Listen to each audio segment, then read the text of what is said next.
Hello and welcome to the Build Your Marketing Muscles podcast. My name is Gwen. I am a marketing strategist and I am so thrilled that you're here. If you are a long-term listener, you might notice a little bit of a name change. That's because I have done a lot of rebranding over the past couple of months. If you go to my social media, you can kind of take a peek at what that looks like. So I have renamed the Adventures in Marketing podcast to the Build Your Marketing Muscles podcast. And the reason that I did that is because I think that Build Your Marketing Muscles is much more descriptive of what we do here. It is more aligned with what I hope that people get from listening to my podcast or my YouTube or coming to any of my trainings. I really want you to build your marketing muscles, gain confidence, have growth in your business, and feel excited when you're doing it. So that's the reason for the name change. If you've been around for a really long time, you might remember that I used to run a monthly pop-up group called Build Your Marketing Muscles, where we spent the month working on building up your marketing muscles. Over time, that actually became what is now my membership group, which also got a name change from Adventures in Marketing to Build Your Marketing Muscles. You can learn more about the monthly membership in the show notes if you are interested. So I am thrilled that this name change has happened. I think it is really exciting. It's like I said, it's much more aligned with what I want to do. And so this is the first episode that I am recording after the new name change. So welcome to the Build Your Marketing Muscles podcast. I am so thrilled that you're here.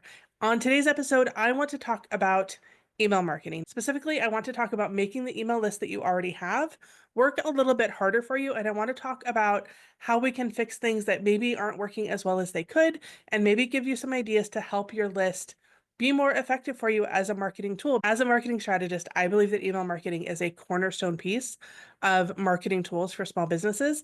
And I also know that email marketing often gets put on the back burner. It becomes kind of an afterthought. And I hope that after listening to this, you are a little bit more excited to do your email marketing and move it maybe up your to-do list just a little. Before we start, I am going to assume that you already have some email marketing set up. You already have an email list. Maybe you have an opt-in. Maybe you have some automation set up. If you don't have any of that set up yet, and that is brand new to you, this probably isn't the episode for you. You probably want to come back after you have that set up. But if you're looking to set up email marketing and you've never done that before, there's a program that I like. It's not sponsored at all. It's called MailerLite, MAILER Lite, LITE. It is a great program, especially if you're just starting. It has a really robust free level. There's a lot of things that you can do with it, and I think you'll probably be pretty happy with it. One of the things to understand about email marketing, as we were talking about making it stronger, is understanding its role in your overall marketing. So, as a marketing strategist, like I said, I think that email marketing is a really important piece of marketing for small businesses, and it doesn't get the love that it should get. Social media gets a lot more love and attention than our email list in most instances. But for the most part, our email marketing actually has a higher potential to sustain our business and bring us new sales than social media. And I do not mean to set this up as email marketing versus social media. That is not my intent. But when we're talking about reach and engagement, if you send something to somebody's inbox, there's a much higher chance that they are going to see it than if you make a post on social media. It's just different ecosystems. Things are different. So the deliverability function of email marketing is just like north of 95%, I think. Like if you send an email to somebody, unless they have given you a bad email address, they're very, very, very, very likely to see it. Whereas if you make a post on social media, that same person is not as likely to see it because of algorithms, because of ads, because of all of the competing things that are happening in the feed. So from that perspective, email marketing gives you a better chance to actually reach the audience that is already interested in what you have. How do we know that they're interested in what you have? Because they've given you their email address. That's a pretty big deal. Giving a business an email address is a pretty good indication that you are interested in what they have, what they're selling, and what they have to say. And again, not to make this email marketing versus social media, but one of the common complaints I hear with somebody sends an email to their list and they'll say, only 50% opened it, or only 10% clicked on it, or something like that. If you're feeling that way, one of the things that I would invite you to do is look not at your reach on social media, because that is kind of a fuzzy number. Look at the engagement. How many people are liking, commenting, sharing? In most cases, your email marketing engagement, meaning open rates and clicks, is probably going to be higher than what you see on social media. And the numbers, it's really hard to compare. It's not a one-to-one kind of comparison, but I really do want you to remember that when you send an email, You're sending it to people who are already invested in what you're doing and are interested to see what you have. Versus on social media, they're scrolling and you have to do a lot more work to get them to pay attention and stop the scroll and do all of those things. So your email marketing people, they're already interested in what you have. They're just waiting for you to send them something. So then the next question is, if we're going to make our email marketing stronger, how do we know what's working? How do we know that our audience is actually responding? I would say a couple of things. One would be the click rate. Are they actually clicking on links that you send in your email? Now, if you're not sending any links in your email, you're probably not going to get any clicks. So that's not going to be a good metric for you. On the other hand, if every single email that you send is full of links, maybe try cutting those back to half of what you would normally send. I don't know how many you're sending, but if you're sending 10 links, try sending just five. Just five different places that somebody could go and look at something and see, does that change the behavior of your email list? Maybe it does, maybe it doesn't. And if it does seem to mean that they are clicking on more, you're getting more engagement, you're not overwhelming them as much, then try cutting it back a little bit more. And if you're saying, no, I have to send all of these links because I just have so much to share, I have to send this massive digest. Unless your email list is set up for that, and that is exactly what they're expecting, this might be a time to cut those emails into several emails instead of just one, because so many people read their email on their phone. And if you're sending a really long digest and they are not in a position to read it, they're not going to get the value out of it. And you're not going to get the value out of them clicking on the things and getting to learn more about you. But if you broke up that information so that you weren't overwhelming them, so that you were letting them focus on one or two things per email, that may give you better results. You'll have to test that and let me know how that works.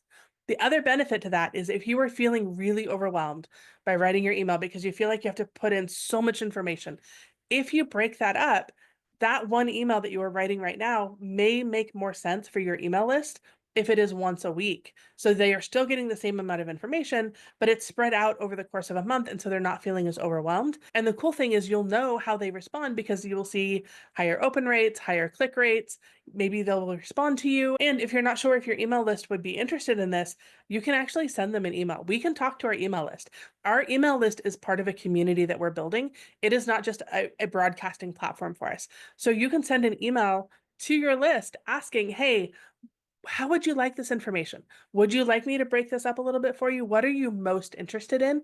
And the really cool thing about that is that we get to learn more about what they're interested in, and we get to make it a better experience for them. Another thing that we can think about is who is on your email list and why are they there? Specifically, do you have a lot of friends and family on your email list who maybe aren't interested in buying from you because they've already bought from you, or they're just there to support you? Or maybe you've had the opportunity to be part of summits where you all exchange email lists, or you've done a lot of free things, or maybe they signed up for your email list and now they're just not interested in being there anymore, but they haven't really hit the unsubscribe button. So one of the things that we can also think about is, when was the last time you cleaned up your email list? Which means removing people who aren't clicking, who aren't opening emails, who aren't really engaging in your list. Because what happens is if you have 1,000 people on your email list and only half of them are actually interested in what you have to say, when we look at the analytics, it's going to be harder to see what your interested group is actually responding to, because if there's a group that's not really interested in being there anymore, it's going to make it harder to pay attention to the people who are interested, and it's going to impact your analytics, and it's going to make it harder for us to understand those people who want to be there, what are they really interested in, and what do they really respond to, because that other group of people is going to be messing with the numbers. It's just the way that goes. So if you have not cleaned up your email list, there's a couple of things. One, it's really easy. It's a little bit scary because it feels like you're letting go of people. You're like, but no, those people, they might someday buy. And yes, they might someday want to buy. But if they are interested, they could always come back later. In addition to that, depending on the size of your email list, you may be paying for subscribers who aren't interested in what you have. Because often services like MailChimp or MailerLite or Klaviyo or whatever you're using are set up by the number of subscribers that you have. So if you have a list that's really big and it sounds really good to have a big list, but those people aren't actually engaging, they're not buying anything, they're not interactive with you, then you are paying to have them on your list. And I think it makes sense to let them go. And if that feels really scary, which I completely understand, I've cleaned up my email list many times, and sometimes I've removed hundreds of people, sometimes I've removed 10 people. It always feels a little bit scary. One of the things that you can do if you've never done this before you just start hacking and slashing, is you can do what's called a win back campaign. So you send an email specifically to engage those people who are not engaging anymore. Sometimes that involves sending them an offer. Sometimes you've probably seen this. It's like, is this goodbye? You haven't opened our emails in a while. We haven't heard from you. Those are really common kind of subject lines that we could use. But the goal is to get these people to actually click. Are they actually clicking, or are they getting an email that says, is this goodbye? We're going to unsubscribe you. And they're like, unsubscribe me then. I'm not interested. Then that's okay, because they're clearly not interested in receiving your emails, and you can remove them from your list and not feel bad about it. It's going to sound like I'm comparing email marketing and social media again and pitting them against each other. That's really not my goal. It's just really easy to do in these particular instances, because we kind of think of them in the same way, is that this is a way that we can talk to our audience. So on social media, we can't look at the people who have not engaged with our content on social media in a long time and send a message just to those people in a non-creepy way and say, hey, everything okay? You haven't engaged with our content. Are you still interested in following us? If not, you should unfollow us, because that would be a weird thing to send in a DM. But when it comes to email marketing, we can actually set an automation within our email marketing system that says, if people have not engaged in this amount of time, or they haven't clicked in this amount of time, send this automation to them. And if they don't engage or nothing happens, then we clean up the list. That's not really a thing that we can do on social media, but we can do it in our email marketing. I'm also a big fan of segmenting lists when it comes to your email marketing.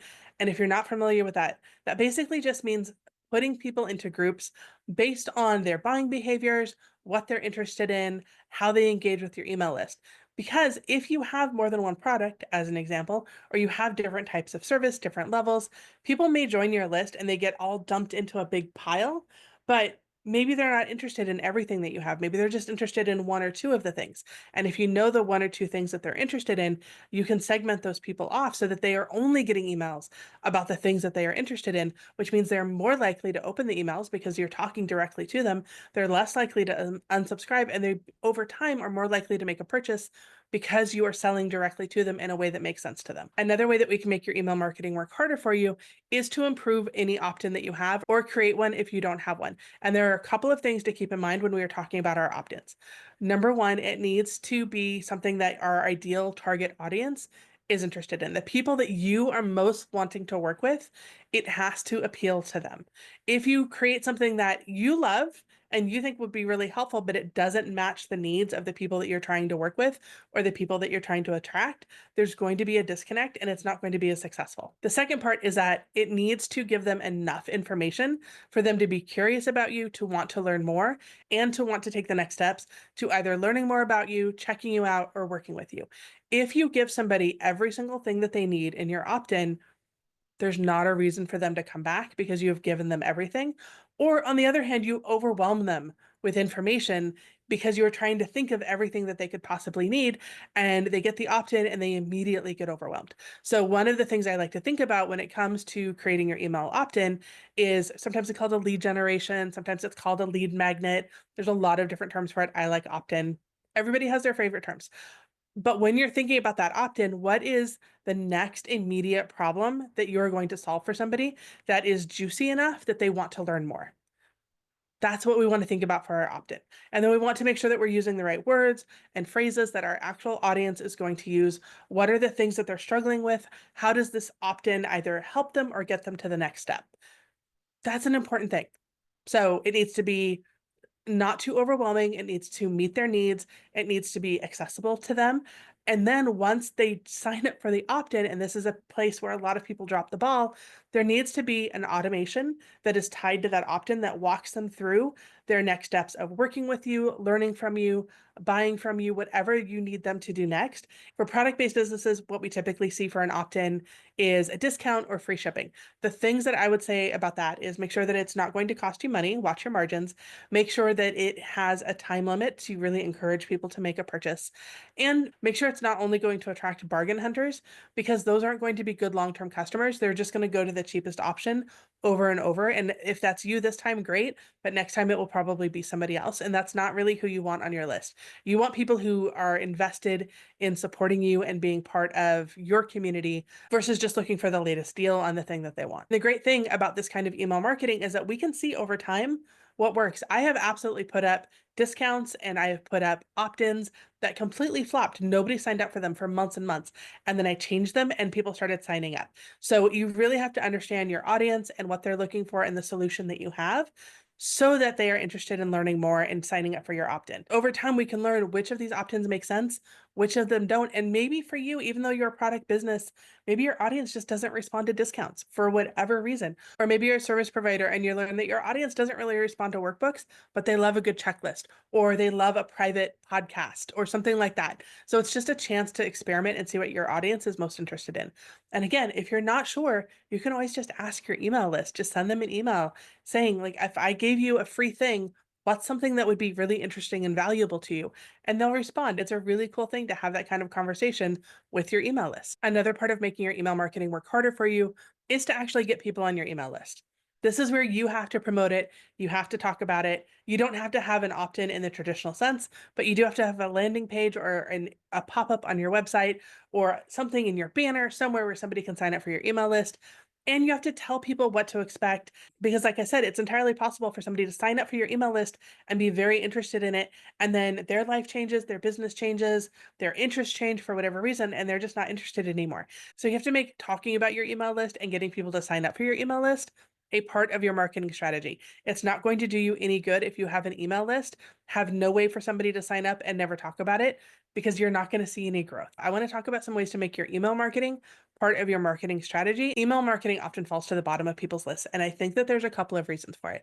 One, as I said before, social media is shinier and it gets a lot of attention and it gets a lot of focus, and so our email list kind of falls further and further down the list. I think that's one of the reasons. The other thing I think is that sending an email list feels a little bit more personal for a lot of people, and I think it's because we know it's going to somebody's inbox and somebody is going to see it, and so that can create a kind of like a little bit of a freeze of what do I say? How do I say it? What if they're mad? Number one, they're probably not going to be mad. And if they don't want to see your email, they'll just unsubscribe. It's not a big deal. But the other thing is, what do I put in the email? This is where a content calendar is really valuable. Yes, we talk about it for social media, again, back to social media, but it's also really important for your email marketing. So grab a piece of paper and write, the months of the year, January through December, on a piece of paper and give yourself a little space in between each one. And then think about what is important to your business during those months. If you have a seasonal business, when do you need to start promoting things? If you do events, when are those events happening? When do you need to talk about them?